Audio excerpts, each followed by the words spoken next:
পশ্চিমবঙ্গে আয়ুষ্মান ভারত প্রকল্প চালু হওয়ার পর থেকেই সাধারণ মানুষের মধ্যে ব্যাপক উৎসাহ দেখা দিয়েছে। দীর্ঘদিনের রাজনৈতিক টানাপোড়েনের পর অবশেষে রাজ্যে এই প্রকল্প কার্যকর হওয়ায় লক্ষ লক্ষ মানুষ সরকারি স্বাস্থ্য বীমার আওতায় আসার সুযোগ পাচ্ছেন। রাজধানী দিল্লির বিজ্ঞান ভবনে আনুষ্ঠানিক চুক্তি স্বাক্ষরের পর মুখ্যমন্ত্রী শুভেন্দু অধিকারী জানান, রাজ্যের যোগ্য বাসিন্দাদের দ্রুত এই প্রকল্পের সুবিধার আওতায় আনা হবে।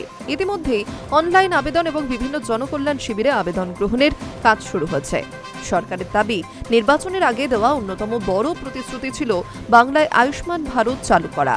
সরকার গঠনের অল্প সময়ের মধ্যেই সেই প্রতিশ্রুতি বাস্তবায়িত হয়েছে। তবে প্রকল্প চালু হওয়ার পর থেকেই সাধারণ মানুষের মধ্যে একটি বড় প্রশ্ন উঠে এসেছে, কারা এই প্রকল্পের সুবিধা পাবেন এবং কারা পাবেন না। সরকারি নির্দেশিকা অনুযায়ী নির্দিষ্ট কিছু পেশার সঙ্গে যুক্ত আর্থিকভাবে দুর্বল পরিবারগুলোকে অগ্রাধিকার দেওয়া হবে। এর মধ্যে রয়েছেন সাফাই কর্মী, পরিচারক, হকার, ভ্যান ও রিকশা চালক, রাজমিস্ত্রি, ইলেকট্রিশিয়ান, নিরাপত্তারক্ষী সহ মোট 11টি পেশার কর্মীরা।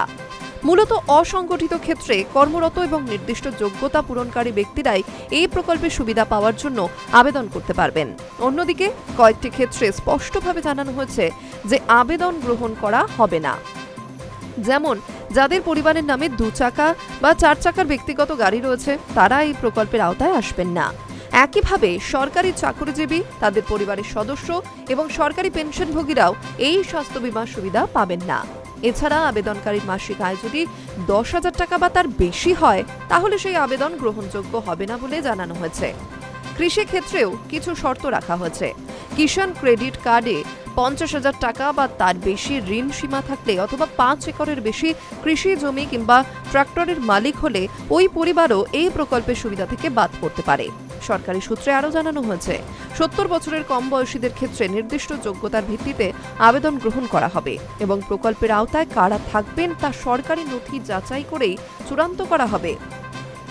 তাই আবেদন করার আগে নিজের যোগ্যতা সম্পর্কে নিশ্চিত হওয়ার পরামর্শ দেওয়া হয়েছে।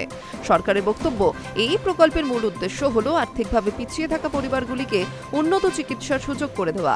গুরুতর অসুস্থতার ক্ষেত্রে ব্যয়বহুল চিকিৎসার খরচ যাতে সাধারণ মানুষের পক্ষে বহন করা সম্ভব হয়, সেই লক্ষ্যে আয়ুষ্মান ভারত প্রকল্প চালু করা হয়েছে। তবে বিশেষজ্ঞদের মতে, আবেদনকারীদের কোনো গুজবে কান না দিয়ে সরকারের নির্দেশিকা অনুমোদিত তালিকার ভিত্তিতেই আবেদন করা উচিত। কারণ যোগ্যতার সমস্ত শর্ত পূরণ করলেই কেবল এই প্রকল্পের সুবিধা মিলবে।